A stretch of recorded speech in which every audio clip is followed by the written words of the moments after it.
protection. Well, I'm going to call the roll for the benefit of anyone who might be listening online, so you'll know who's in the room.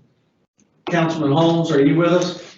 He said he'll be about 15 minutes late. Okay, he's running 15 minutes late. Councilman Johnson is present in the room. I'll go over who's in the room. Councilman Moore is here. Councilman Jefferson is here. Councilman Hudson, and of course, Jay Wagner Mayor is here also. Ms. Peters, are you with us? Yes. Okay, Councilwoman Peters is here. Is the Mayor Pro Tem Williams with us? Chris Williams, are you with us? Okay, don't hear Chris. And Councilman Jones? Okay, so far we're not present are Michael Holmes, Chris Williams, and Victor Jones. Hopefully they'll be along shortly. Mr. Manager, I guess I'll start with you. We're going to turn it to, Eric's got a presentation ready to go. All right. And we'll do our best to answer whatever questions you have. All right, thank you.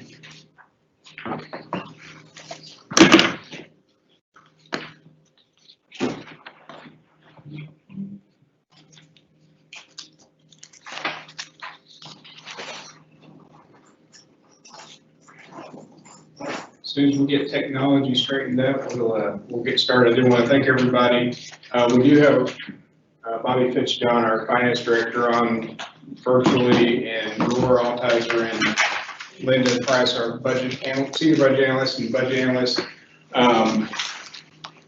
As questions come up, we will try to answer as well as we can, but forgive us if we can't in this new normal. Just want to go over a couple of things real quick, kind of to go into a little bit more detail from what we talked about the other night, on Monday night. I'm showing the general fund summary right now.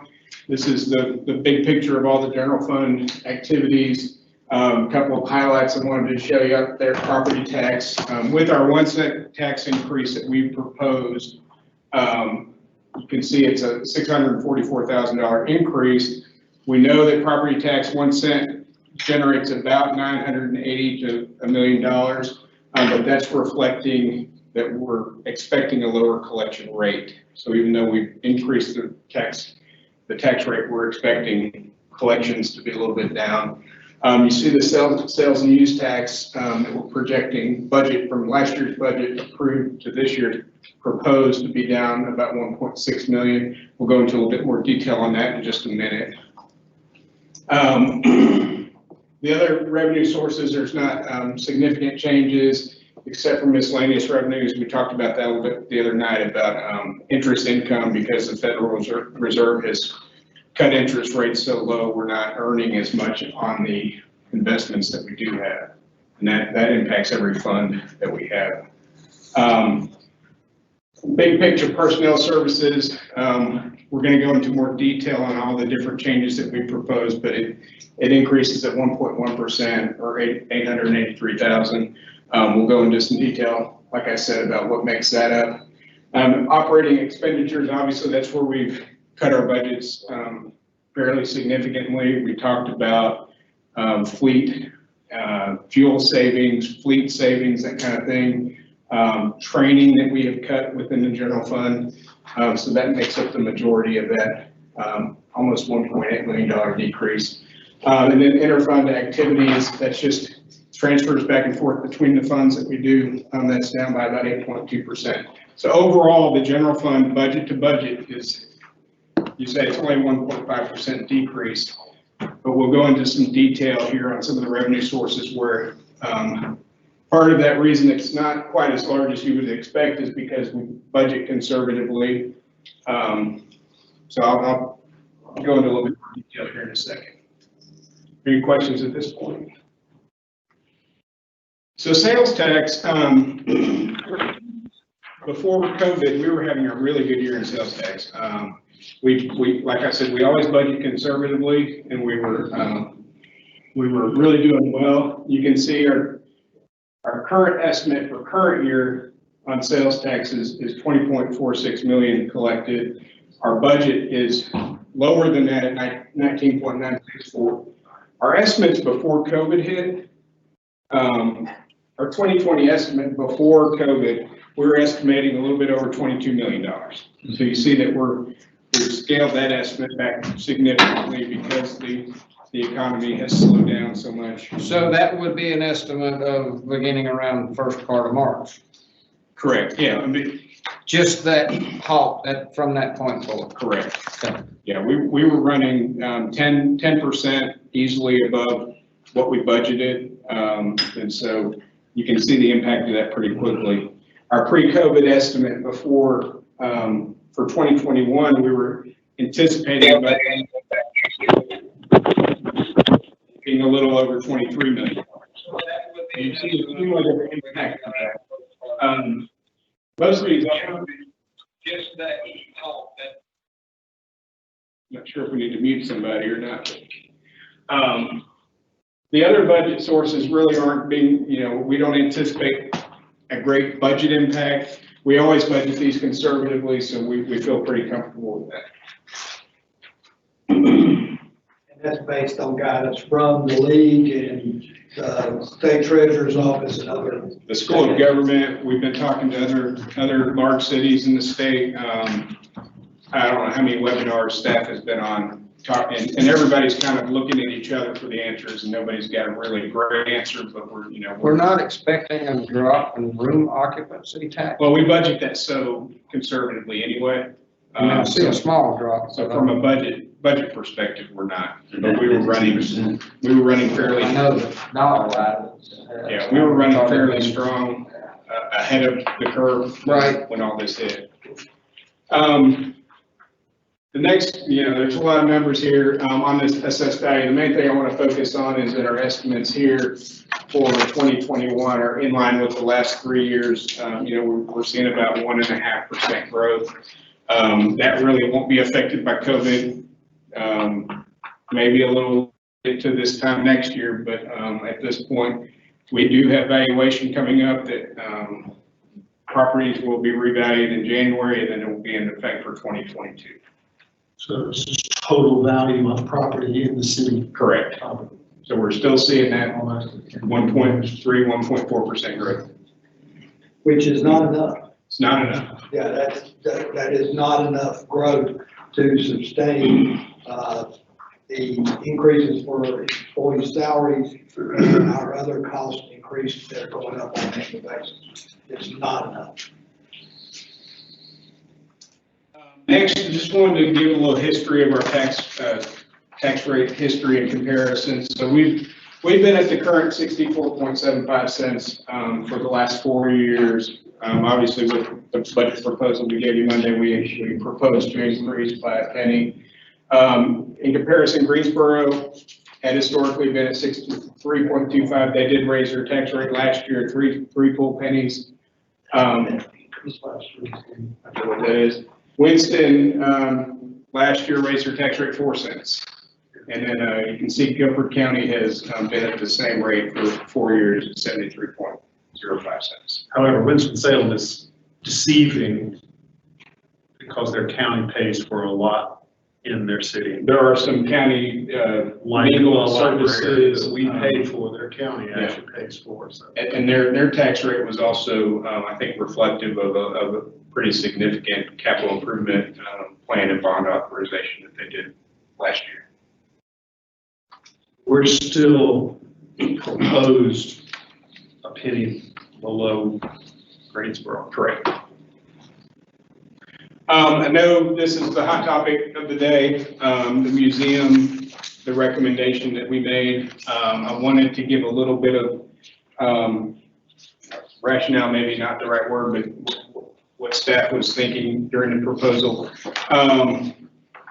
Shouldn't say staff, I should say management was thinking.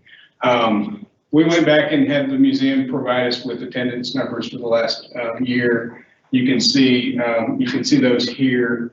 The daily attendance averages 35 people a day. This is inclusive of if there is a meeting held in the meeting room as well. So those folks that go into the meeting room. Year to date, that has been 688 attendees at 35 separate meetings. So just wanted to put that out there. And the cost per annum, operational cost for that facility? It's, so, About 800,000. well, so let me clarify one thing. The budget historically has been between 850,000. There are 3 positions that have been budgeted in the museum for a number of years that are associated with the Heritage Research Center, which is really a library function. 2 of those positions are full-time at the library. One of the positions, to my understanding, works 1 day a week at the museum. The Heritage Research Center in the library is a very well-used and popular program. And so if you take those 3 employees out of the mix, the annual cost is about $650,000. So does that answer? Yeah, I think, just thinking that as we know, there's a lot of discussion going on, so I think the more clarity given to the subject is very important. Eric, before you move off the museum. Oh, I'm not going anywhere. Okay. I was looking at the budget detail page for the museum. And, last year's budget, it was 854,000. You just explained some of that. And then under this year's, it was 150. Is that was basically one position as far as I can tell, or is that all 3 positions? No, what the proposed budget, what we had to include in the budget was, because our proposal to close the budget and separate those staff members would mean that we would have to pay those staff members accrued vacation, a severance. Our reduction in force policy says that we have to pay us a 6-week severance, and we would pay out accrued vacation. So the balances that employees have accrued over the years that they've worked. That was the reason for the personnel numbers that are remaining in this year in the proposed budget. The remainder of that, there's utilities. We know we can't just board the building up and turn off everything. We have to maintain the building. We have to come up with a plan to maintain and to let the historical access. We also let in there the historic buildings that are on. The way I see it, 150, it looks like it's electric.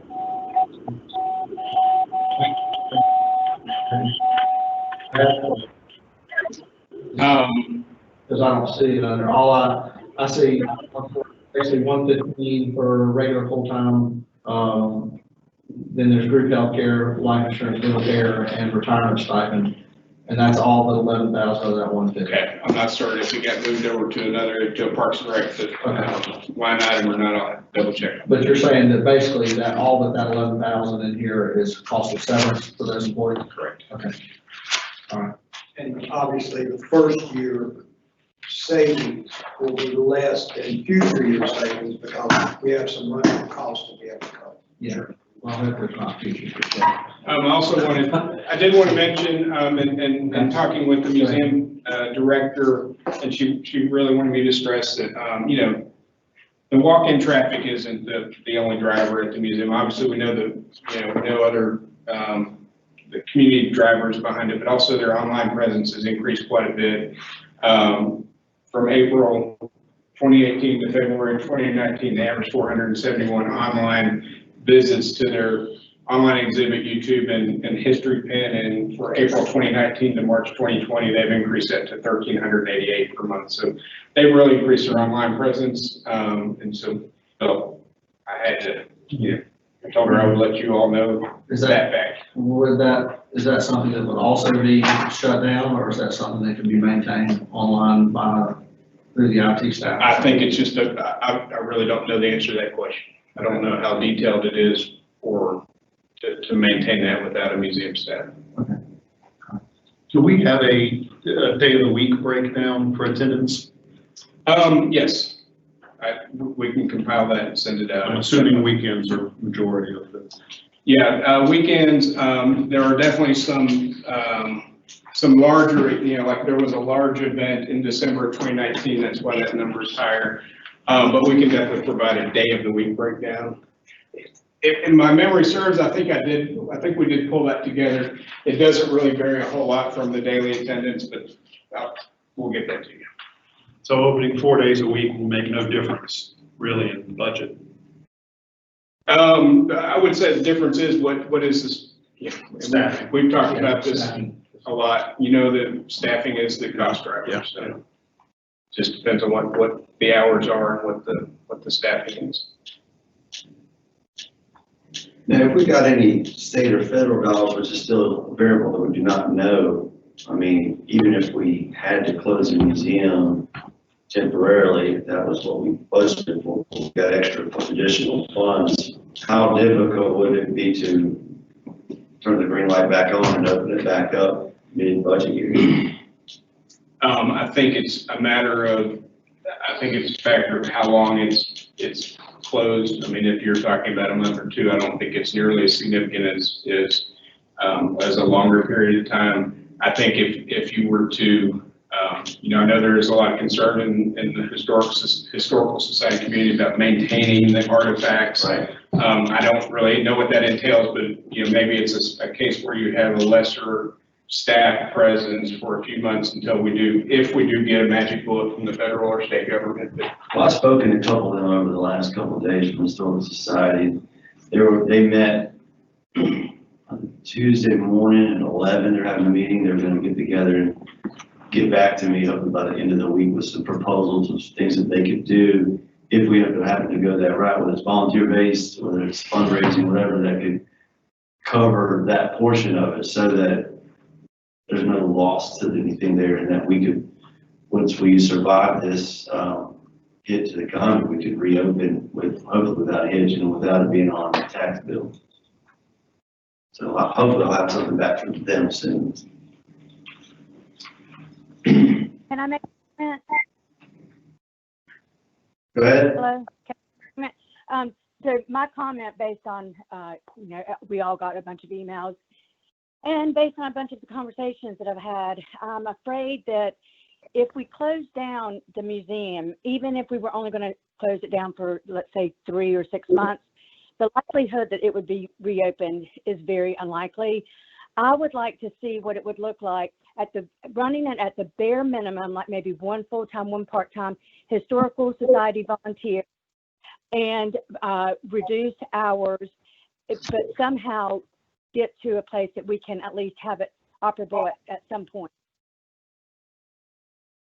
I guess my only caveat to that is, I mean, every business in America has been shut down for 90 days and they're all going to hopefully reopen. I mean, it's not unheard of for something to be shut down temporarily due to renovations, due to whatever. And this is one of those situations that, I mean, it's either that or we impose this on the tax rate to the citizens, which I'm not in favor of doing. Or we find reduction somewhere else. I mean, maybe a project that we need that's in the books, we postpone till 2021. Perhaps any machinery or something that we had hoped to buy this year, put it off until the next budget. And also, private sector is so different than government. I mean, when the government shuts something down, and then we do have that contract. I know I've talked to Joanne. I don't know exactly how we could get out of the contract that we negotiated with the High Point Historical Society and exactly what ramifications that has. Do y'all have any answers on that? When we made this proposal, we had the legal department look at the contract. Their reading of it to me was that there was nothing that prevented us from making this recommendation. I think obviously going forward, we would have to have some modified or, if whatever shape and form that the museum comes back at, if it does, we'd have to have some kind of modification to that contract. I'd love for us to look at some of the other ways to trim some fat. I think that the museum expense, I think there's a possibility to bring that down some, just like we've been talking, whether it's, reducing some staffing, reducing hours open. I think there's ways to do that and then trim some fat somewhere else. It's actually Museum Week across the entire state. And it's so interesting that on Museum Week, our museum professionals have been more focused on just trying to stay alive as opposed to celebrating Museum Week. And I think to the point that they spent the past year really increasing their virtual presence. That means a ton. And I'm no expert, but I would bet a really pretty dollar that you can just have IT run their website. From what I understand, I read every single email that came to us and I responded to every single one.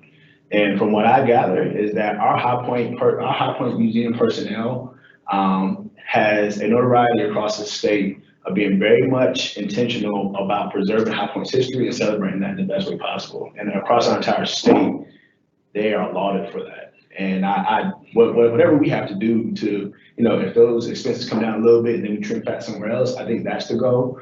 But an absolute shutdown to me at this point, I think it's uncalled for, and I think it's really, really bad timing too. I agree with you. I don't want to shut it down at all. I mean, temporary, permanent, for 2 weeks, or even anything. It's like taking somebody when they're down. The whole city's broken right now because they're not being able to work, and then we go, hey, tax rates. Well, it's a tough position. I mean, just, new unemployment's out today again. We're up there, so there's no easy answers here. But certainly can look at it. I don't think anybody, give a quick history, Eric or Randy, if you will, just as a reminder on how we ended up with that in the first place. Years ago, it used to be a private operation, and the city, my understanding is prior to my time, the city picked up some costs. I think we were mainly responsible for building maintenance at first, and then the Historical Society came to the city.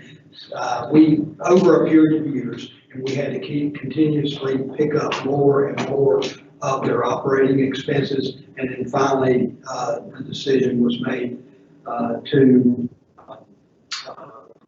work out the contract with the Historical Society, and the city picked up basically 100% of the operating costs.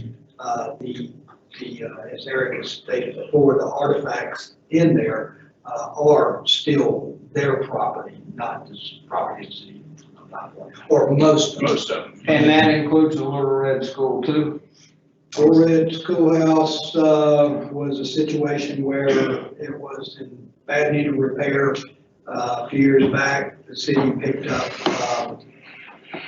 there was a split of cost. City picked up the lion's share of it. So the truth of the matter is, over time, a private entity has ended up, that the taxpayers have ended up taking over, correct? Quasi-private, yes.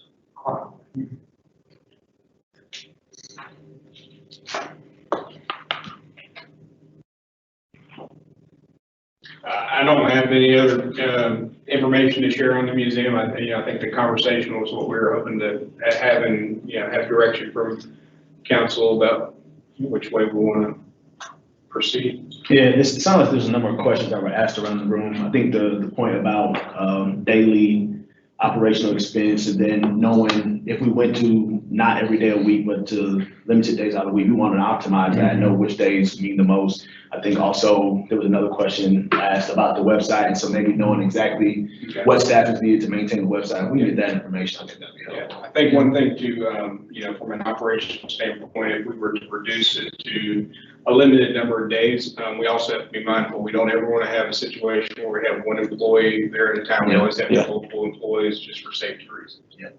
I think I had a meeting yesterday with a couple of folks from the Historical Society, and I think they understand the situation we're in from a budget standpoint. But if we can get to a point where we're able to keep it open in some form, I think they're open to that. Obviously we all love to have it open all the time and nothing changed. But I think they're open possibly to the idea of trying to help staff the museum with volunteers some more too, that would enable us to be able to cut our costs back and still be able to keep it open in some shape or form. But we need to, I think, as we move through this, we're going to have to get some more information and try to figure out if it's possible, first of all, where we get the money. Because this is not a situation where we're shifting money around and deciding what's gonna be open or not. This is a situation of, we just don't have the money. So we either, I think what y'all are gonna figure out is that unless we can find money somewhere else in the budget, you're looking at deciding how much you wanna raise taxes and what things you're gonna spend that money on. And, it's a tough situation because I think like Vic said, we're asking the taxpayers to shoulder a tax increase in a year when we have 15% unemployment, and that was a result of something that was not what they're making. This is going to be tough, and I don't think our city's going to come out of this with everybody getting what they want. Absolutely. It's not even possible. Absolutely. But I appreciate you. Let's continue to follow those questions to Eric and let him get information out to us about the museum. And I think maybe we can get there. I certainly hope so. Okay. But, Yeah. To that point, do you mind, I don't know where we are in the presentation, but at a certain point, I assume we're gonna get to the effective cost saving strategies, right? So some of those other ideas that we can start looking at. Sure. Okay. We want to talk again a little bit about the reduction and the rationale behind the Moorhead Rec Center suggestion. We looked at all of our rec centers and just looked at aggregate numbers of usage and based our recommendation on the fact that that is the least utilized rec center. These weren't easy suggestions to make, but that was the rationale behind the suggestion. are these numbers? These are people in the rec center. These are number of users. Yes. Oh, okay. Yes.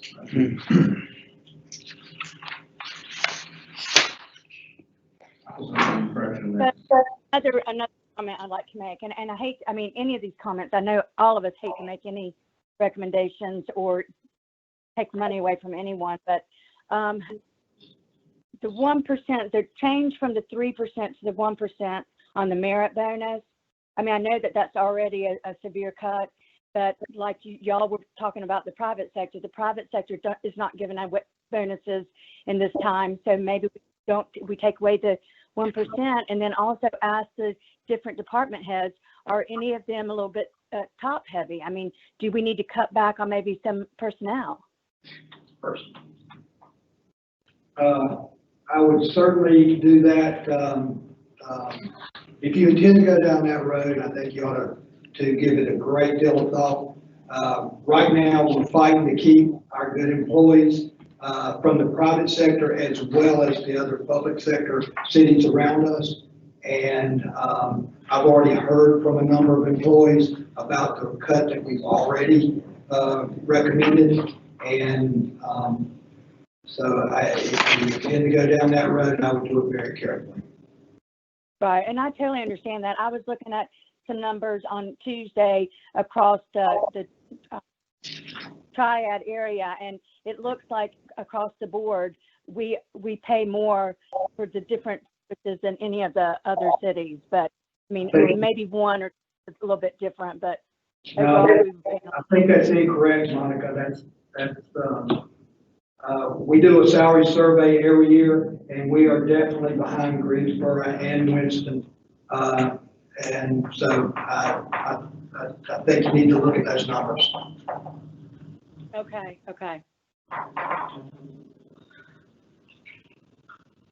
So back to the rec center. These are the usage numbers. Correct. And then of course since COVID. So I'm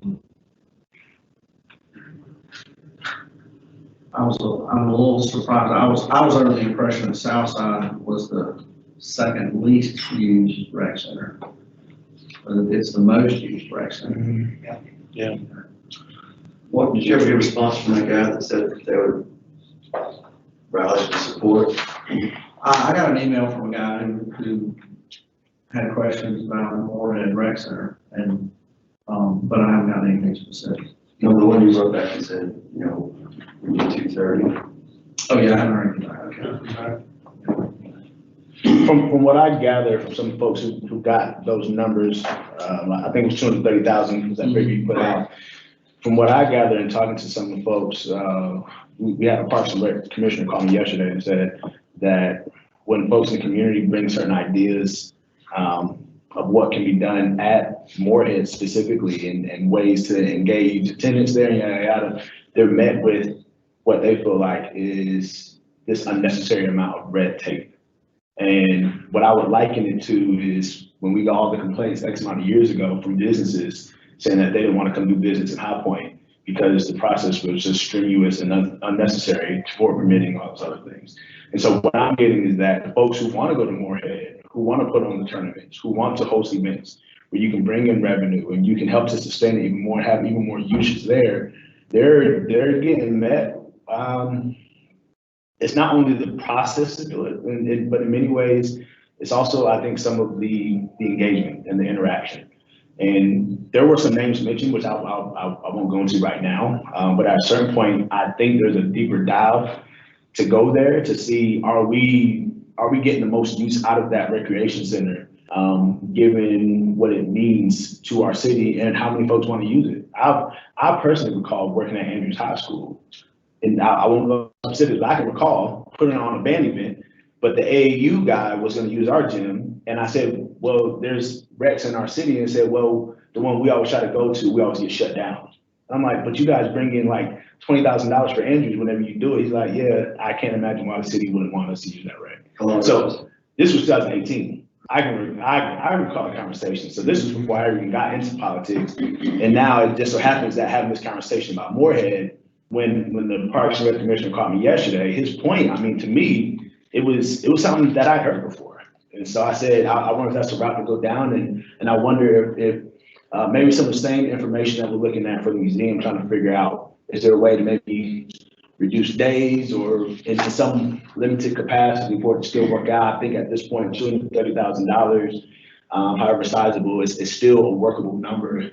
That, you know, if it wasn't 230,000, but we were able to reduce that budget somehow. I know their staff is not a lot, right? Their staff is only like 4. So most of this, I'm actually looking at. So maybe just, I don't know. I know, like Dr. Harmon reached out and said that, hey, Harmon Foundation is certainly interested in partnering with the city to use a whole lot, but he's met with some resistance as well, and that's Dr. Harmon, who partners with the city all the time. So. Hi, everyone. This is Michael. Hey, Michael. Hey, Michael.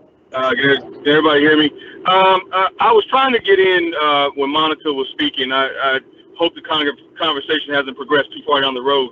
When we were talking about eliminating some positions at the top.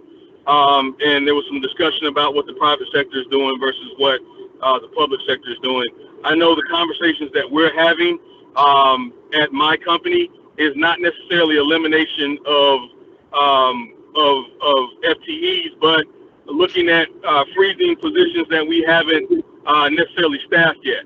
So I'm sure that if we probably look around the city, there were positions in process of being filled that we haven't filled yet, and that was budgeted as well. So possibly what we can look at is instead of looking at reducing current headcount, we can put a freeze on the positions that we have not filled yet. Is there any cost analysis done on unfilled positions at this point, and what that would get us if we froze those? It's on the next slide. Yeah, that's been part of the proposal. It's already part of the proposal. Correct. I mean, I think we can look at, you know, Moorhead and look at some other options, just like we will with the museum, and unless there's any other comments there. I think I'm comfortable saying, Randy can correct me, looking at enough of these budgets, the city, High Point, there's not a lot of fat in our budget. there's not a lot of just extra expense. The only, the I'm major. sorry, guys. I'm sorry. For point of clarification, when you say eliminating, when we're saying put a freeze on positions, are we talking about eliminating the vacancies total? Because that's a little different than freezing them. Are we talking about elimination of the vacancies? Is that the calculation, or No, rather sir. than just freezing the? It would be a hiring freeze. So we would maintain the position, we would fund it at a lesser level, knowing that we were keeping certain positions vacant for a portion of the year before we allowed it to be rehired. Wouldn't it be, if we're facing this level of budget shortfall, wouldn't it save us more money to eliminate that vacancy? If it's not a vital position, could we look at that and what that would get us back in terms of cost savings? Well, I think what you're talking about is going from a 6-month freeze to a 12-month freeze. And we can certainly do that. But no one knows what the economy is going to do. And we may need some of those positions as the economy heats back up. I mean, I've got a building inspector that is turned in his retirement notice for August. And that's a position that I think we're going to need as the economy picks back up. I don't think it's a hiring freeze in total. I think it's a hiring freeze on those positions that have been vacant now for a significant amount of time. Yeah. It's what it kind of tells the city's been operating. I'm talking about positions.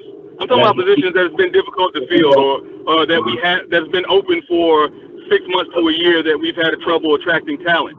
So that's not necessarily gonna change in as the economy heats up. I mean, we're gonna be competing for that talent, which might put it at a higher labor rate than what we have it set for now. So that position could cost us more in the future than we have it right now. So I mean, we should know if this position is truly vital, because that's a lot of cost savings there if we're not having to think about budgeting for that position. Well, I agree with what Councilman Hudson was saying, that, we've been on that finance committee for a while, last term and again this term. And, I've had staff members tell me I'm prudent as it gets when it comes to stuff, Britt, you are too. And keep in mind, this budget we have to pass and has to be balanced by the end of June. It can be the worst case scenario, most frugal, tight budget we can go with. But it doesn't mean that when funds come, if we pull out of this thing and things start getting better, we can amend the budget if need be, if we get more revenues coming in, if we get federal dollars. So I know my constituents, and I've heard from people outside of Ward 5, and I typically try to represent all of High Point and everything I do, but on this I got to represent Ward 5, and they don't want any tax rate increases. So I think one thing to consider is the decisions we make can be amended. And Everything can be amended but the tax rate. correct. That was to finish what I had started to say. Basically, all that we have is personnel. That's where we can cut. And that's what's left. That's the big dollars. If you eliminate personnel, you can add personnel anytime. And that's the adjustments that we can create. You're right. If we raise tax rate, it's set for the year. And we can. Well, then if we do personnel, like the reduction at Moorhead is primarily personnel. At the museum, that's primarily personnel. So if they don't make within 3 months, the economy turns around, okay, we're actually making revenue, it's very easy to correct that. Well, to speak to a point that was said earlier, we have a very talented workforce here at the City of High Point organization that we're all very proud of. And to your point about the only thing that can be amended, that can't be amended is tax rate. The other thing I would also add to it, and this probably is more of an anecdotal supported claim as opposed to an empirically supported claim, and that's that what we won't be able to adjust is a good staff who leave the city because we cut their position, they go somewhere else, and then the time it takes for whoever comes in 3 months will get money to get retrained for us to get rocking and rolling again. In my mind, another point that says personnel is where we have all of our wiggle room. I think personnel wiggle room is not only just, all right, well, here it is, and let's just cut off this side. If anything, take a little bit where it kind of just evens out and takes some across the entire organization. That's where I would rather look at. We haven't talked about furlough days, which is something that if that was put in, you put 10 furlough days in for every city employee throughout the year, that's $3 million worth of savings. And that's, well, let's have a conversation. Right. Conversation, that's what I'm not saying. Telling you, we've gone through those numbers, and we'll be glad to talk to you about it, but we need health, safety, we need utilities, all the sanitation, streets too, because, you know, with the workload, there's very few.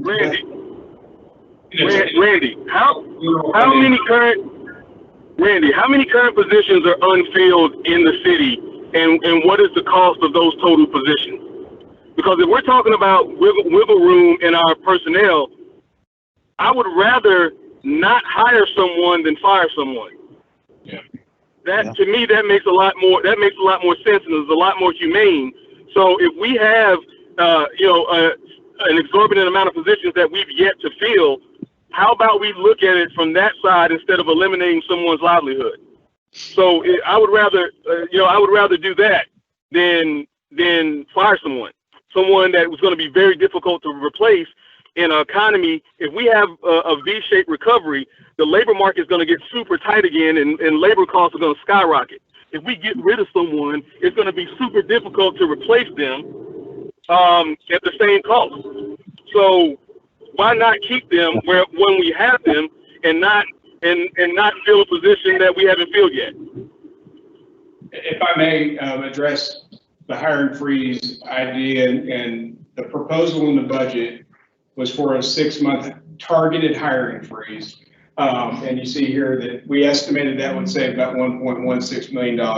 Where we got this number was we looked at this was a snapshot, this is a moving target every week or two, people leave. It was a snapshot of about 6 weeks ago. We had, I believe it was 115 vacancies at that time.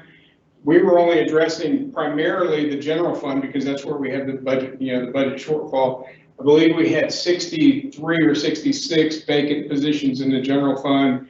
And then we estimated, for police and fire, you don't really want to keep those positions vacant because of the length of time it takes to fill those.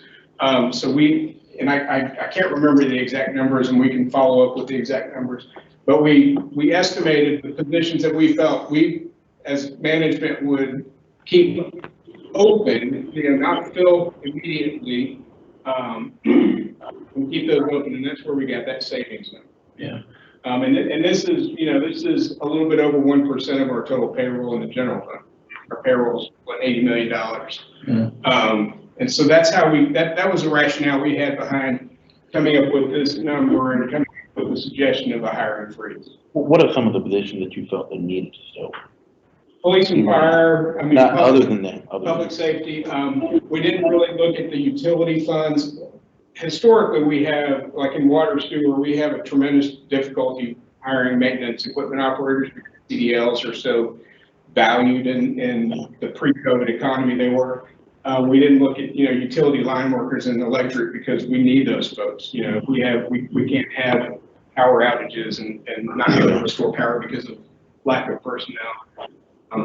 So that was kind of the rationale we had behind, the 6-month targeted, and that's why I call it targeted, because every vacant position, if a department requests to fill it, they have to contact one of us managers and receive approval.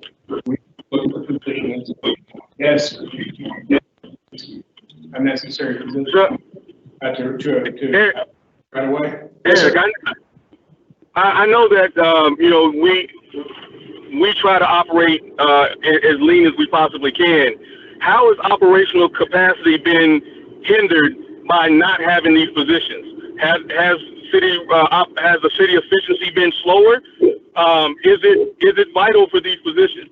Because if operational capacity is not going to suffer, there's no need to keep this job on the books for potential, especially in this position, if it gets us back to $2.5 million towards the black, and we never had to bring on a full-time employee, if it's not going to hurt operational efficiency. Well, I mean, as you know, we've been in a situation the last 3 months where we're not at a normal operational efficiency, capacity, service level offering. So it's really hard to judge right now what we need right now. But to Randy's point, the economy starts ramping up. We really do need to fill many of those positions. I think what we're saying is in the short term, we can definitely keep these positions unfilled, but we don't want to just say across the board, we're never filling another position, but we want to say, give management the opportunity to review each one before we fill it. We know we have to make up this number or a greater number. If you all say it's a 7 or 8 month hiring freeze, we have to manage that number of savings. And so I think to Randy's point, we don't want to tie our hands and say we're going to have a 12-month target hiring freeze and not hire anybody, because we could have a situation where we have a position we have to hire. So if we just did those general funded positions, and I have some figures that say if about 50 general funded positions are held vacant for 12 months, what about $2,139,000 saved, which is a little less than double that. I have no idea, because the general fund positions range from anywhere from $30,000 to $100,000. So it just depends on what the position is. Tell me this,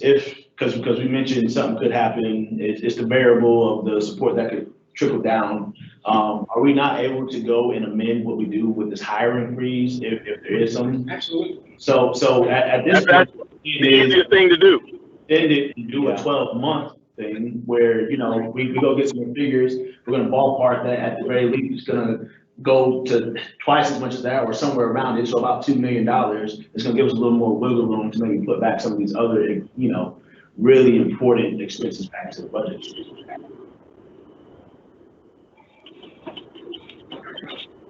Testing, can anybody hear me? Bi-weekly We basis. can hear you. Yes.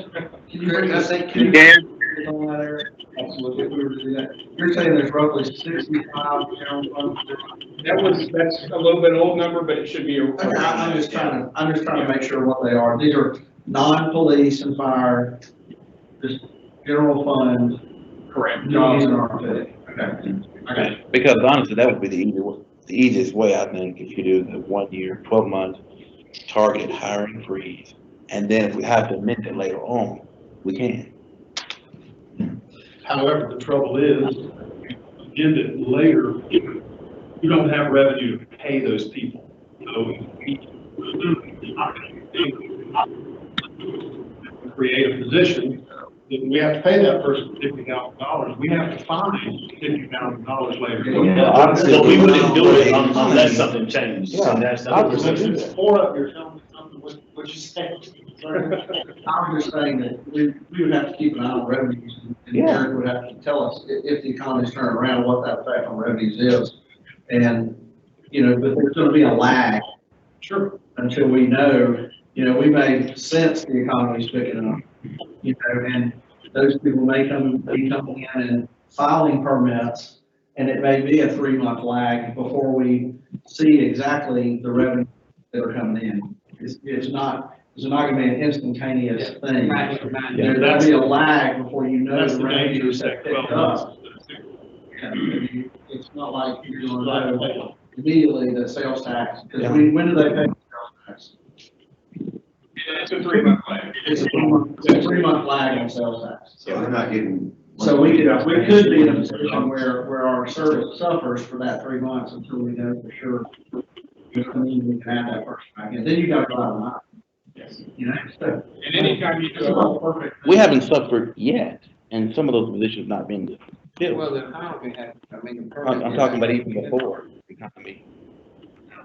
I just want everybody to know how that, it's easy to say, but I want everybody to know how that functions on a daily basis. And I also wouldn't characterize it as we haven't suffered yet, because we have in some departments, particularly in public service.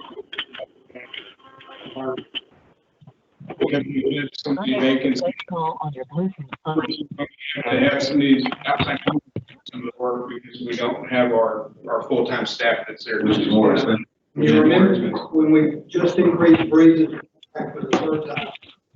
Remember that that's came bill second. The cost. There is a cost. It may not be employee cost, but there's a cost. Hey, tell me this, those vacant positions, in the general fund, is that also where positions for public transit are held? No, those are in the transit fund. So those are specific, okay, because I know at a certain point, we couldn't fill those since we were trying to get CDL drivers. I just want to make sure we weren't. Yeah, transit fund and those, transit fund has a pretty significant federal revenue share, so, those are mostly federal dollars.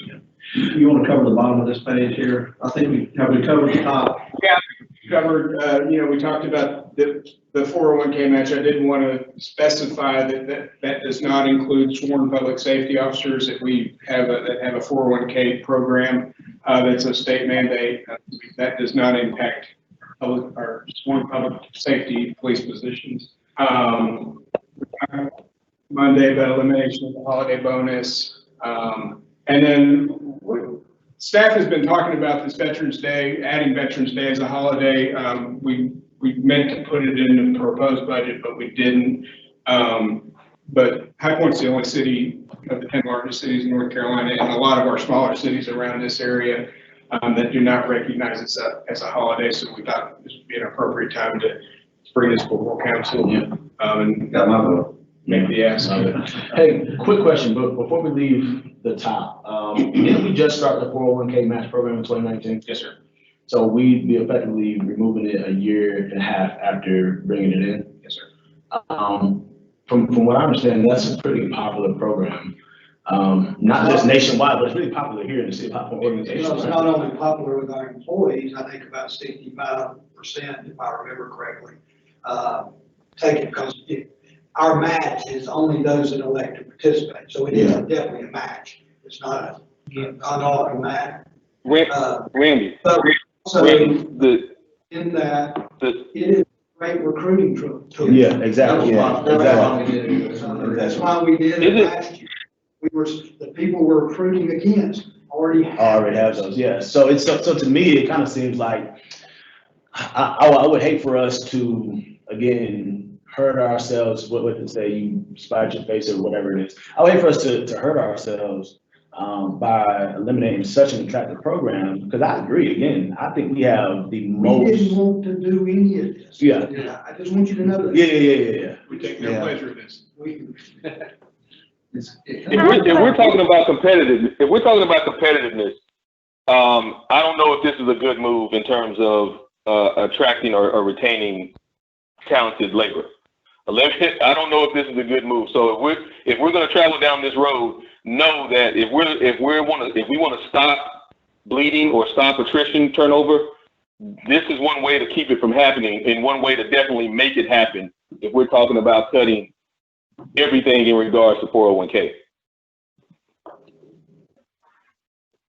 So I guess, because again, this is something that we all like. My question would be, if we're trying to see where else we can move from, Randy, because you mentioned that the furlough days is something that really works for our public safety employees, which I understand Chief Schultz, Chief Reed tell us we're kind of undermanned, and we don't want our streets undermanned as much as possible. So they kind of need to fulfill their hours.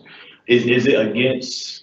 I mean, I'm just asking. I don't know. Maybe it's also good for the public listening. Is it against any rule to make it where you're doing your furlough days and maybe you don't apply those furlough days to public safety, but just apply it across the rest of the city? Is that something we could consider? We're undermanned in sanitation, we're undermanned in streets, in public services.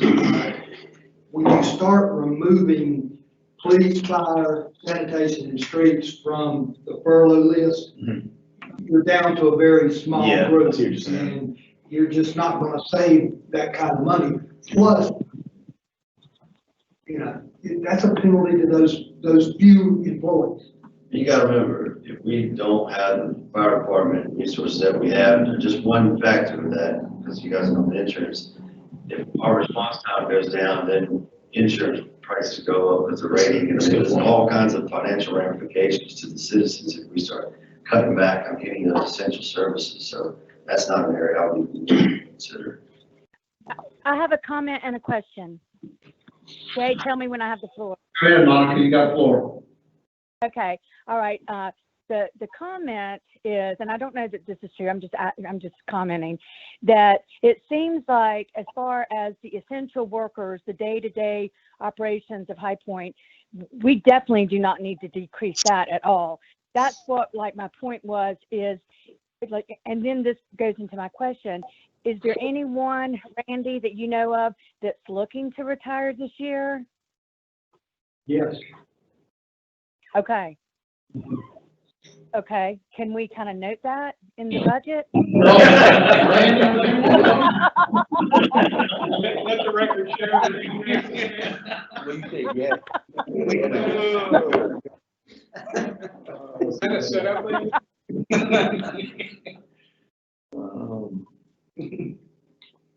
Testing, can anybody hear me? We can hear you now. We can hear you. You can?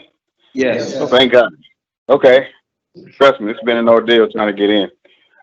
Real quick, if it's okay, Mayor, I'm just gonna kind of make a statement quick and then ask a couple of questions, and then I'm good to go silent again. All right, go ahead. All right.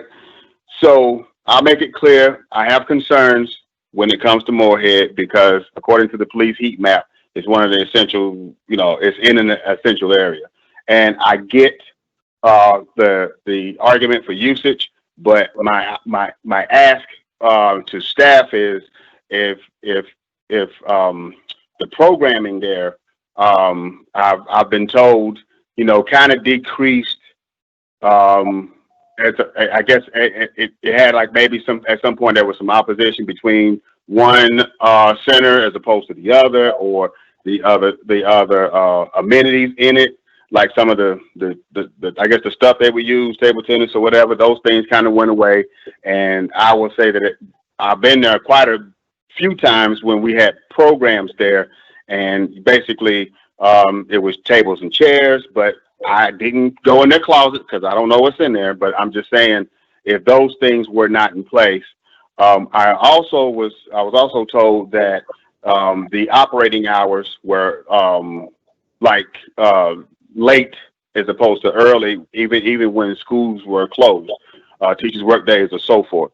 So at one point, I kind of want to at least, and I know we got to get a budget passed. I'm not asking for this big study to be done, but with that in mind, were those considered with the reduction of the attendance or the usage in that property? So before you answer, and plus it doesn't have to be answered, that doesn't have to be dealt with today, but I want to say, I had to do some digging at a earlier CD or community development meeting. The question was asked about the blight remediation allocation. I think it was a total of 800. And I think, and my numbers won't be right because I could not find my notes for this, but the number was 800, allocated 600 plus to the community housing development. And then there was a remainder that I think we had a question on, where did that go? I don't know, in my emails I've searched, it seems like when I go down 10 emails or 15 emails to try to find the one, if you sent me that answer, I get hit with another 10 about the museum. So that has been unfruitful for me, but if we can get that question answered on those dollars. And my last question is, when it comes to the traffic calming policy, didn't we allocate funds for that? I think it was maybe 125 to 150. I don't remember. If that is something that we put in the budget to do annually, can we revisit that? I have had plenty of applications to come in to have traffic calming, speed bumps, signs and stuff to come in. And a lot of those communities hadn't met the need or hadn't met the requirement. But and that's on them, you know, and we can kind of revisit that later on. But if those dollars hadn't been allocated because they didn't meet the requirement, is that still there? And if we don't, if that's still there, can we just leave that there? And then if we plan on allocating any more funds to that program, can we use that in the sense of maybe, I'm going to throw it out again, Moorhead. Can we do, because I'm willing to take a look at Moorhead and do similar to what you was talking about, the hiring situation, to revisit it in 6 months and not just shut down. So I said my piece. I'm putting that out there. We can talk about it offline, or if you can get that information, of course, I'll be glad to make sure that we pass that information to the public as we work through this process. But I just had to get a lot in there real quick because I don't know when the sound's going to go out again. Thanks. Thanks, Chris. My recollection, Eric, on traffic calming was that we had set aside 100,000 for that, and that basically we were keeping it 100,000. So if we spent 20, we'd put 20 back, and if we spent 70, we'd put 70 back. But, I mean, we and I can't remember if it's 100 or 125, and maybe one of our budget folks. My recollection was 100. I think it is 100. It's repeated. Well, they can't chime in, Yeah. but yeah, we can definitely look at that and see what that amount is. We just kept it as $100,000 balance, and then, because we didn't know for sure how many we pay out each year and how many projects we might have, so. Correct. And my only comment there is we do get a few requests each year for traffic calming. To date, council has not, except for Rotary, jumped out there and said, we're going to do this project in-house. We have pretty much stuck to the petition procedure. Yeah. And that's where most of the communities that want it fall short. So if council is going to stick to that, that's fine. But if we start doing projects, if council gets the request and starts doing projects, then we won't have to do it. So I just want to. It's something where if we pulled that funding, we just have to say that we're not gonna do any traffic calming for this year. You know, that any people who come in and apply for it and meet the criteria, that it's put off for a year. So then that nullifies 80% of the complaints I get throughout the year. It also means. You'll still get this money. You'll get it, and it'll be worse, because you'll be able to tell me I have the money. Well, it also means that if we ever want to pick that program back up, we have to find $100,000. It's fully to funded. put back in there. It's So, fully you know, funded. it's like taking money out of your savings account. It's not a savings, it's your I money. think it but you leads still back gotta to put it what you back. were saying earlier. I think our staff have done, I mean, we've done a lot over the last several years to try and generate positive growth momentum in our city. And in that effort, we've leveraged, we took calculated risk over different councils, that some of us were on and some of us weren't. And, but our staff has always had a pretty tight and conservative budget. And, I think you're trying to simplify in very difficult times a complex budget. There's a lot of moving parts, and there's a lot of emotional parts. But I think as we work through the process, it's going to come down to exactly what Jay has said a couple times is, are you got an appetite that enough property owners are going to be willing to share a large part of the cost and a tax increase, or are we going to do a very hard elimination part on the other side? It's neither option is very wonderful.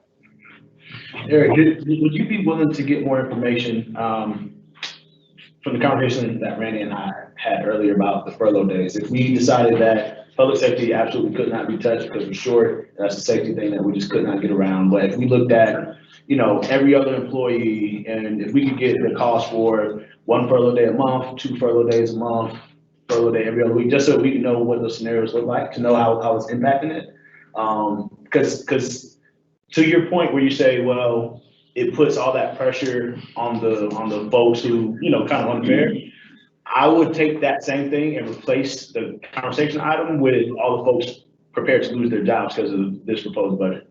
And so to me, saying to a larger group, we're gonna skim a tad bit off of yours so that we don't have to say to a smaller group, we're just cutting you completely out. I think it's a worthwhile conversation.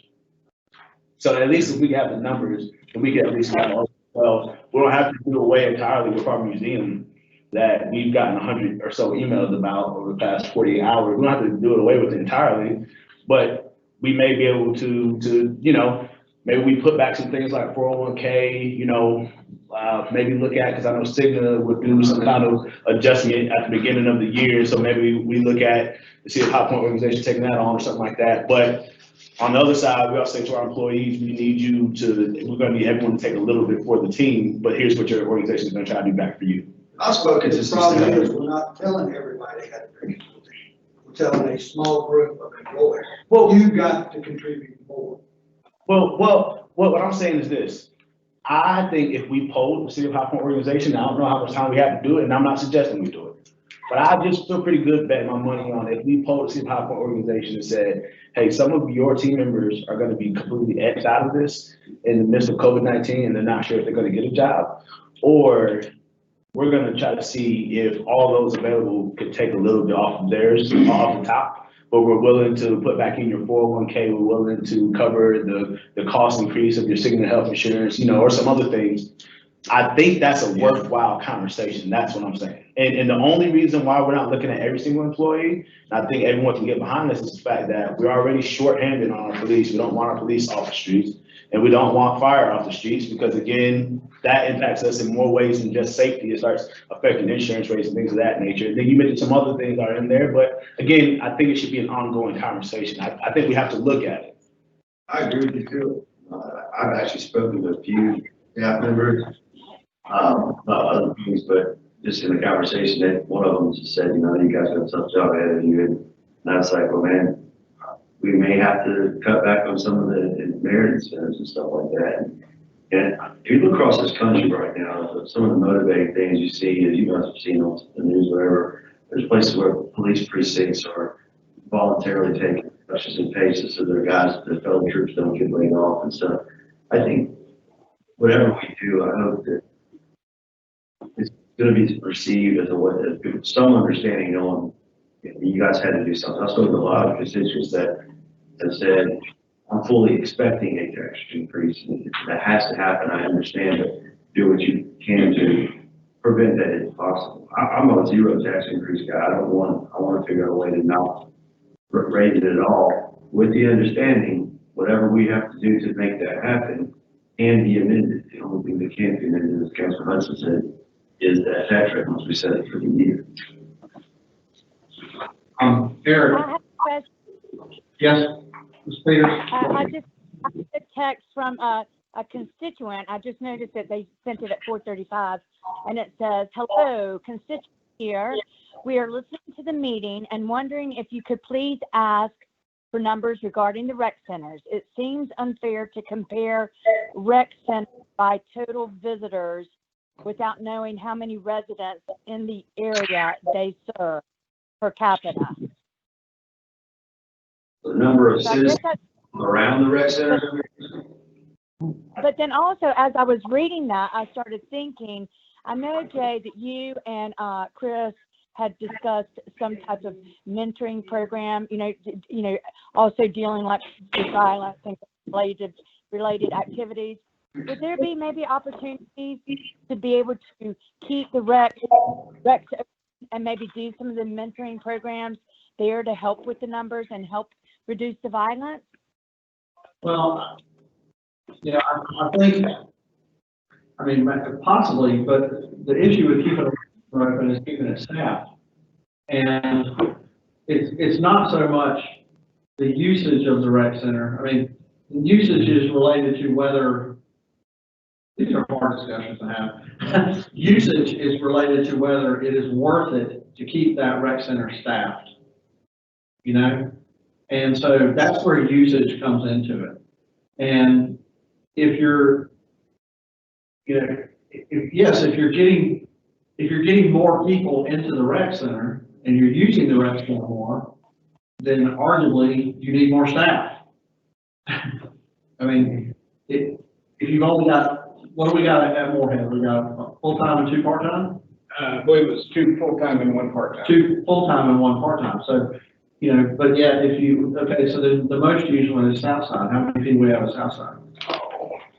You know, off the top of your head? I don't know off the top of my head, and I don't know that I brought the piece. Is it more than 2 full-time and 1? Yes, it is. Okay, well, see, so if usage goes up, you gotta hire more people.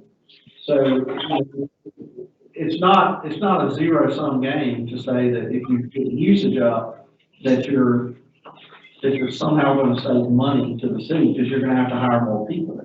So, it's, you know, I think what we need to remember here is that we have a $7.2 million hole. And we have a choice of either looking at a tax increase to close that hole, or cutting spending. And so much of it doesn't really have to do with things like usage. You know, if the usage at the museum was 350 people a day, it wouldn't change the fact that we still got to pay those people, and the cost would actually go up to be able to service 350 people a day than it would 35 people a day. How far away is that one from the nearest other rec center? It's Southside. Moorhead. Southside. Oh, Southside. Yeah, that's what I said. Yeah, but if go ahead, Jay. All 6. One of the advantages that I was thinking of is that, you know, we come through this, we'll be able to, and we have a better economy, we'll be able to more adequately fund the other ones and have more programs, more money, whatever. So, yeah, well, we may lose a rec center, but on the end, we might have to have more programs. I mean, the position we're in is a question of what other worthwhile things do we cut to keep worthwhile things in business? Or do we, how far think the citizens of High Point are with a tax increase, and whether they're willing to? I'm personally with recommending a tax increase when we have 15% unemployment and people who cannot even operate their business right now because the governor has chosen to shut the economy down. So, you know, for me to tell a guy who owns his business or her business, and is not allowed to operate it, that they're gonna have to pay us more is really No, hard. I don't believe increased taxes. But see, what I kind of see is ironic, I guess, here. I do not believe increasing taxes, but when we're talking about cutting like the museum or the rec center, everyone seems like, oh, but we can amend the budget because there's going to be all this extra money. Then why not do some other cuttings within the city? Because if we're so optimistic that we can amend the budget, we can amend it to buy new equipment, do a project that we're having to put off. Let's amend that budget, that part of the budget. And I don't believe, and I hope we're not, I'm sorry, Monica, were you done? No, I'm done, yeah. Go into some of those things. I'm sorry, I had a comment. And I hope we're not getting into a point to where we feel like this is a binary choice, whether it's either tax increase or cuts. There has to be some type of conversation of revenue versus cuts. And I hope we're not putting ourselves in a position where we're just saying that arbitrarily that everything on the revenue side is off the table. Because say for instance, and Randy, and you can help me out on this. If we were to impose a nominal tax increase, what could we do on the back end to offset some of the pain to business owners? Could we do something on the energy rates? Could we do something on other fees to businesses? Could we do something to kind of offset that later if we find some money come in, or if there's some federal funds, or if the economy begins to improve and our tax revenue begins to pick up? Can we do something on that side to kind of offset the pain in the medium and long term? Well, the electric fund is an enterprise fund, so that doesn't help the general fund. A different pot. Same with water sewer. Yeah, water sewer. There's a different pot. And that's what a lot of the folks who are listening out there, you know, there's safeguards built into our budget and into the way the city spends money. It's not one big bank account. So we run things like garbage, water, sewer, electric, parking, stormwater, those are run as enterprise funds. They're like little businesses. And those are separate pots, and you can't shift money between these pots. So a lot of people ask me, well, if you're running surplus in electric, why can't you just throw that into the general fund? Well, you really can't. Legally, we can't do that. So within the general fund, and people also look at us, say, well, the total financial outlay of the city is what, $400 million. Well, but the general fund's like 100. And that other $300 million is money that we can't really touch to put money into that 100 million that we need to spend to pay police, fire, and so on and so forth. So, that's what we struggle with. That $7.2 million hole we're talking about is within that 100 million. It's not the 400 million. And so now hopefully you're starting to grasp the level of difficulty we're having trying to figure out, how to close this budget hole. Which is why, well said, and why it's so imperative to have a growing economy. Right. It hurts when you don't. And when the economy shut down, we don't know what we don't know at this point. We don't know how long the shutdown's gonna be. We don't know how quickly the economy's gonna rebound. So yeah, well, I mean, we can talk about adding money back in if all goes well, and I think we're optimistic that money, may happen, but we have to. We can't budget off of it. Yeah, we can't budget off of that. We have to produce a budget that's gonna assume that these things are not gonna change. And maybe we have the luxury of adding those things back in later, but we can't plan on adding those things back in. It's also the same principle as you have it at your home. If you choose to not fix your roof this year, that's your option. You could save $5,000 this year, but you're still gonna have to fix your roof next year, and it'll still cost you $5,000, but you're also gonna have to pay $2,000 to fix the leak in your bathroom from your leaking roof. So deferred maintenance is not a way to save money. It's just a way to have it's a way to have a bigger bill later. It's a way to have a bigger bill next year. Property tax doesn't just affect us homeowners, it affects the business owner, might own a commercial building, all that stuff's gonna go up. And it affects people in rent. Yeah, and, guys, I don't know how Wesley's small business has been affected, but, it's people that lost jobs, that get unemployment, they still got, grocery money, that's a lot more recoverable hit. But I lost more in the last 90 days than most people make in a year, just off all my wedding industry is shut down completely. I'll be okay, I'm not asking for donations, but it's just the business owners, the level of losses that they incur. I mean, some of the restaurants are 6 figures, quick. It's real quick. So, I mean, that's why I'm just going, if we hurt that industry too, with any more tax burden on them, it's gonna hurt jobs, it's gonna hurt everything. So Instead of philosophy here, we run the law. Let's let Eric push on with some other possible options.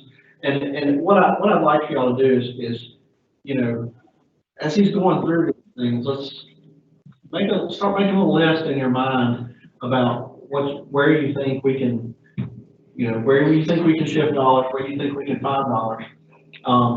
And at some point, we may need to, I don't think we're scheduled for another work session next week, but it may be a good idea for us to have another work session. I think there's some potential ones already set. If needed. After the public hearing. But let's let Eric go through with the rest of his presentation so that we have some idea, and we can talk philosophy later. I just wanted to, highlight a couple of the other reductions that we made. We did eliminate the outside agency funding, almost 350,000. We did reduce market authority funding, 300 total, 60,000 came out of this current fiscal year and 240 in FY21. And that's a case where those were general fund dollars. The rest of the $1 million that we send them on an annual basis come from the electric fund and the water sewer fund. As part of that arrangement that's been in place for a number of years. They did that amicably, not, that's my understanding. They stepped up to try to help best they can. Yeah, they understand the situation where, they want help.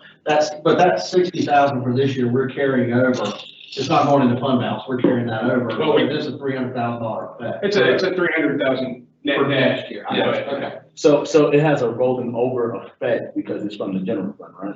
Well, we'll say 60,000 in Yeah, this no, no, year. I get that, but I'm just saying it's the effect and impact is still there, right? Yeah, I just want to make sure it wasn't a 240 impact, it is a 300 impact. Correct. On next year's budget, okay.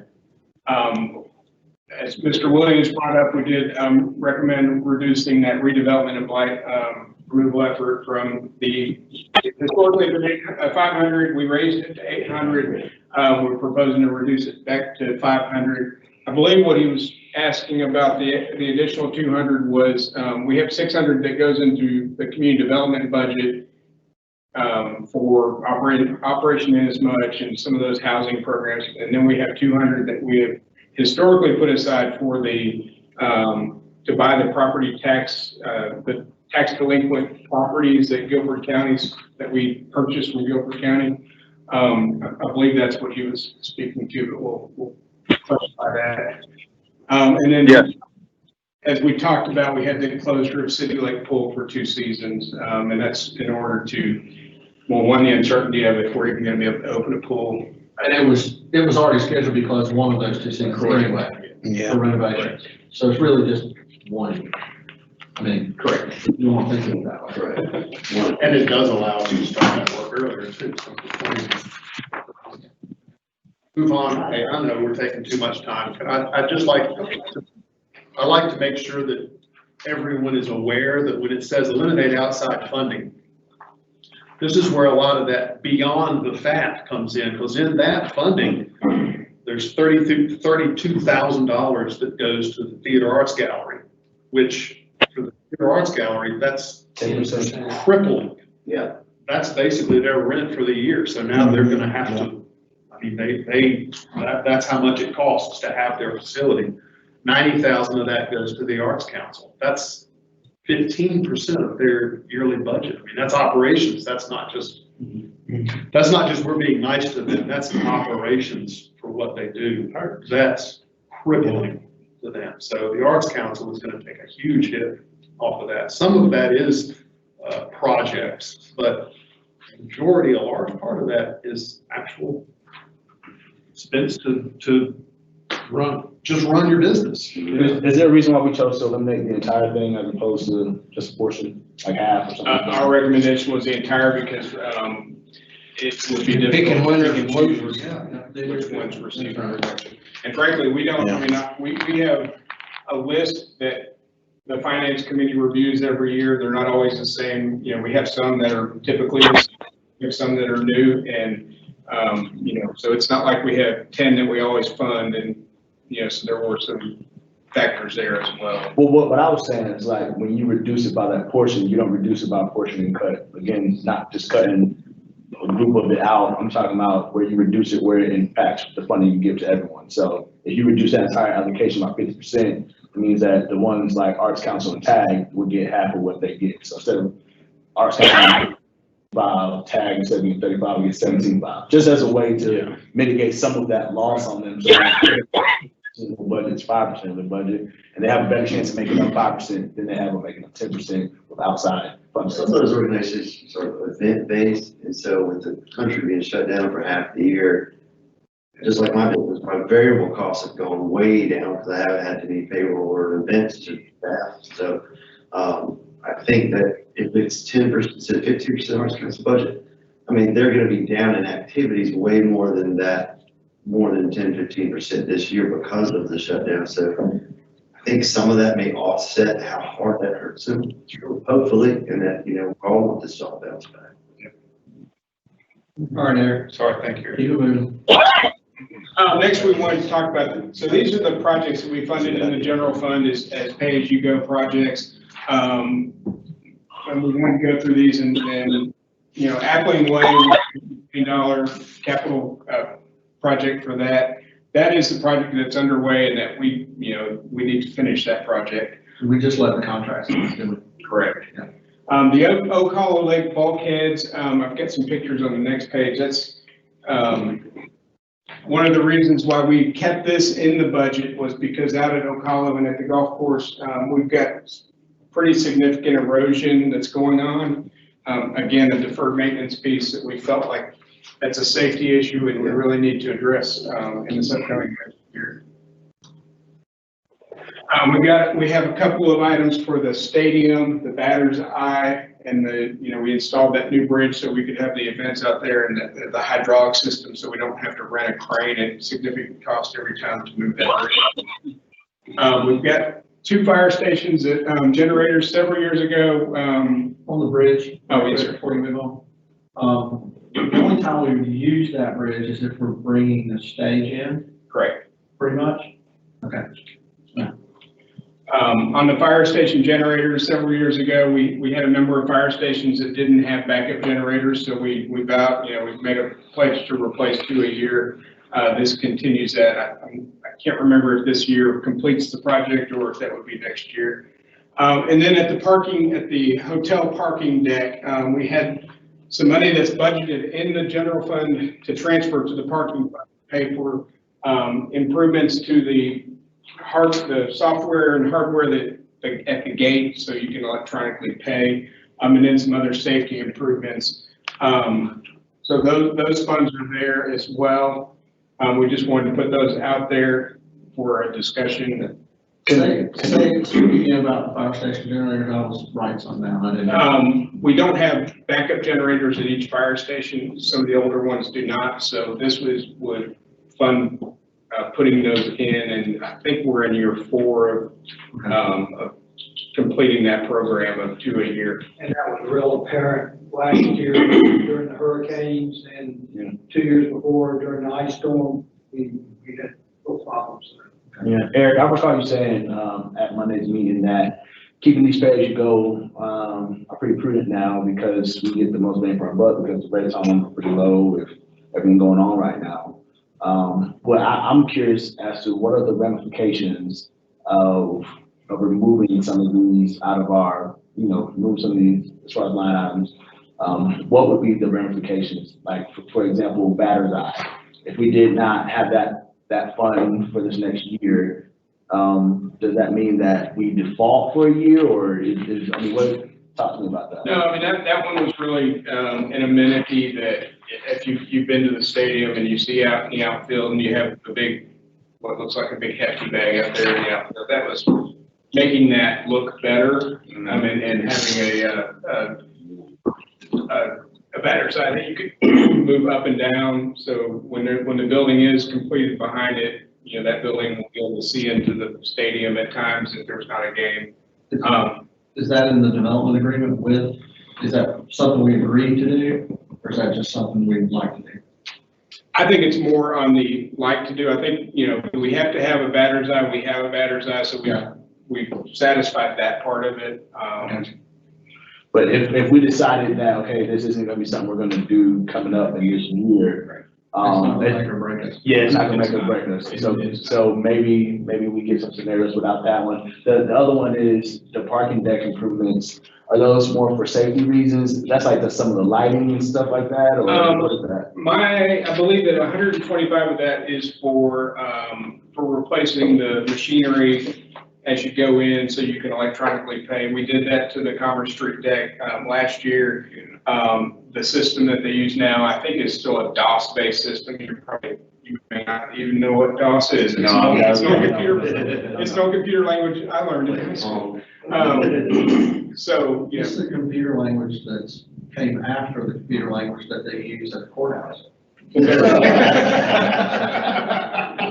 it's right on the cutting edge. So, but tell me this, I mean, I get it, the tech is old, but again, we're looking at an unprecedented year where we've got to trim every little penny counts. I mean, is that something that, over the next year, if we didn't have it, or if we got fortunate and again, trickled down from the Fed game, we could always put it back to do that. But if we had to go the next 12 months without that, it could be all right. Fails, then you're adding personnel in to collect, or not collecting anything. Yeah, that was you're begging my question right there. How much money do we make on that parking deck in the years? Well, we don't, because if you recall, for the last several years, it was under a contract with the hotel at a fixed rate. That's right, they were paying us $30,000 a rent. $24,000 a year. $24,000 a rent, so. So we're talking about spending $175,000 on something we make $24,000 on. I mean, presume the rent, Well, but that deal's over. that deal's over, and when we were talking about this, I said, well, let's go get the history, but really the only history we would have that would be really relevant would be from January to March 15th, when the hotel essentially shut down because of COVID. So Would the hotel not be able to give us information for 2019 if we just asked? I mean, I know we don't have to, but that way we at least have. They may have to, under Yeah. our agreement. yeah, we may be able to ask. At least find out what 2019 was. Had not gone down that road yet. Now, the system we put into the parking deck over on High Street, is that the system like I see in a lot of other cities where you're inserting the card, you're paying with your credit card? It's all automated? I believe so. Okay. Yeah, it doesn't require a person.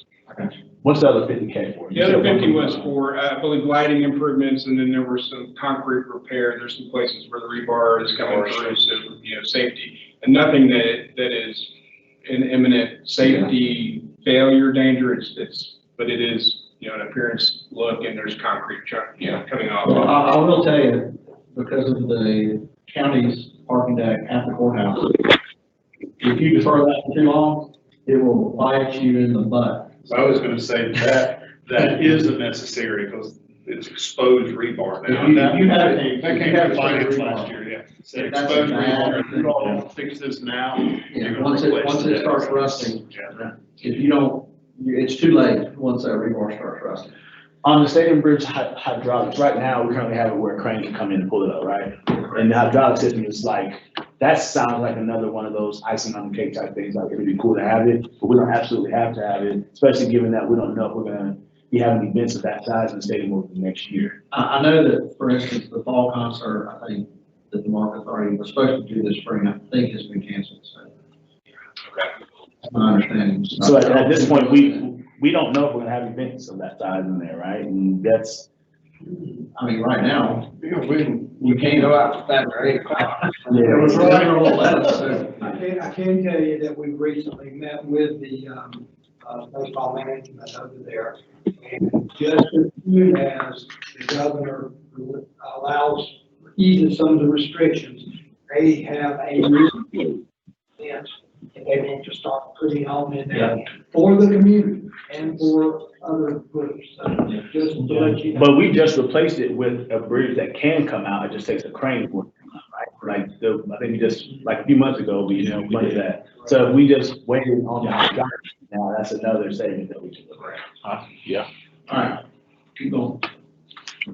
Like we already looked at that. I just quickly wanted to say, look at water, sewer, and electric fund real quick. As the mayor said before, and we all know, the water sewer fund is a separate entity. It's a separate business. We are proposing the 2% rate increase. It's effective October 1. But the main thing I wanted to highlight here is that as part of the long-range plan that we've developed with Davenport, and they've been our partner for 16 years, maybe even longer, that over the years we have built a very healthy fund balance in the water sewer fund. And so as part of the capital program that we sold bonds, we sold less bonds than we were initially intending to, knowing that we were going to propose a use of fund balance. So this is really the only place we're really using any significant fund balance.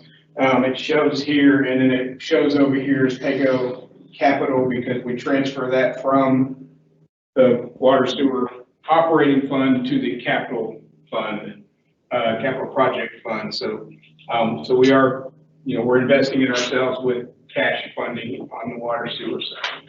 Go to those capital projects, Eric, so they can see what we're talking about. The parking deck generates the hotel between 25,000 and 30,000 per year. Market revenue is very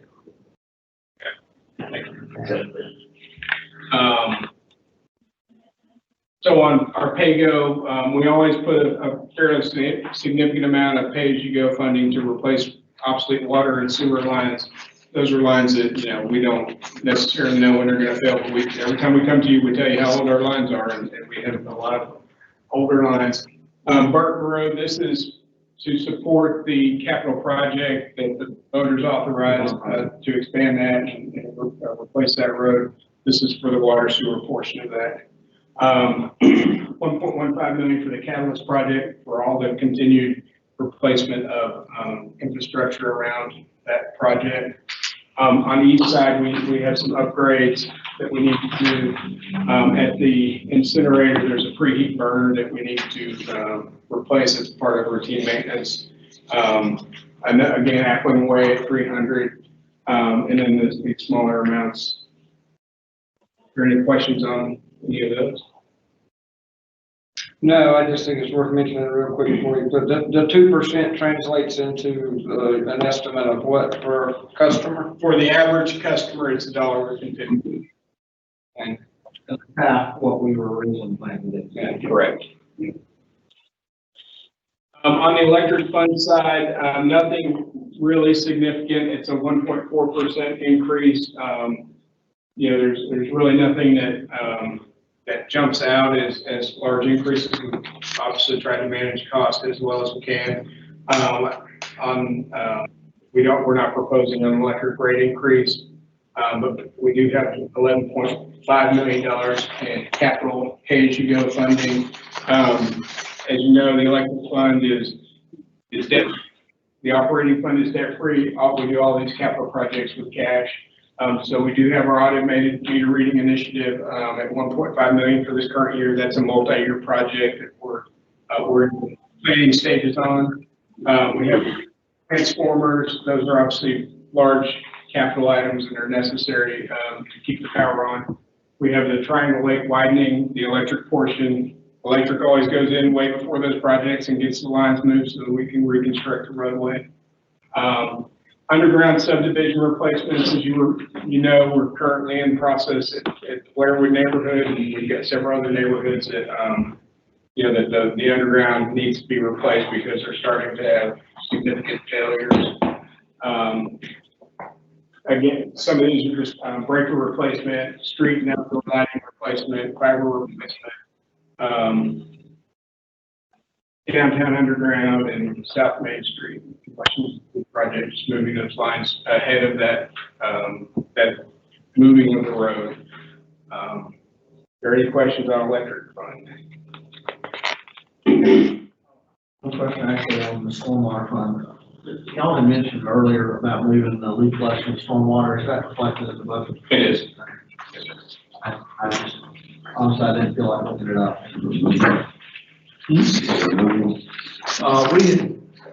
It was estimated $350,000 that we originally that we moved to the stormwater fund because, you know, keeping leaves out of the gutters is really a stormwater issue. I just put the calendar back up here. As you know, we'll have our public hearing on June 15th. We've got a couple of work sessions scheduled that week if we need them. If we decide we need another work session next week, we can definitely do that. We'll try to, we'll put all these questions and suggestions into a format, try to answer as many as possible. We'll try to get that out to the city council tomorrow. As much as we can, we may have a few that we have to, you know, research over the weekend or something and try to get back to you already. I think it would be wise for us to just maybe schedule another work session for next Thursday, maybe 4 o'clock again. Does anybody have a major conflict for that? We got a finance committee meeting at 4 o'clock. That's a good point. 4:30, follow it. Yeah, let's do it at 4:30 immediately following the finance committee meeting. Let's go ahead and have, have the clerk's office notify or, put the advertisement out for that. That's a special meeting, I guess, it's a work session. I can't imagine that we'll get all this done before next Thursday. I think we can do that. Unless $7 million falls out of Washington into our pocket. Which we really don't expect. In the meantime, questions, we'd love to know about it so that we can do the research, as well as give us a specific idea that maybe hasn't been. like to know about it so we can do. All right, Quick question, just because we talked about it earlier. If there is a difference between a hiring freeze and eliminating those actual vacant positions, not all of them, but the ones that, hey, we pick a time, they've been open for X amount of months, so we deem them as not being essential to operating. I'm assuming maybe there's an actual money cost difference between a hiring freeze and then just eliminating positions. If there is, could we get those numbers on that? Well, the hiring freeze means if you go for a 6-month period, then you only budget for a 6-month Yes, period. no. So that's the saving. When you say eliminate position, we may not eliminate, it. It's still in our list of positions out there. Yeah. What it means is there's no funding for that position. Yeah. So there's no difference in there's actually no dollar. eliminating. You eliminate it. And if you freeze it for a year, it's the same thing though, If right? you freeze it for the year, it's the same as eliminating it for that year. Okay. that's right. We would have to go back in and amend the budget to add those positions. Okay, good. And that would all be depending on whether they're. And fines and funds, right? Well, presumably that, well, yeah, I mean, because your budget's got to be balanced, so you'd have to amend it to add the revenue and the position. Correct? I Yes, sir. Okay, y'all, let's, put our thinking caps on and, we'll go to staff and we'll be exchanging information in the next week and hopefully we'll get a little closer in another week. Thank y'all for coming out. Thank you. Great job, guys. Just listening online, and if you've got any suggestions, we're all ears.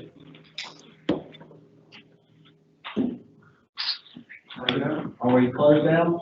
In a second. Nobody say anything. That's right. Bye.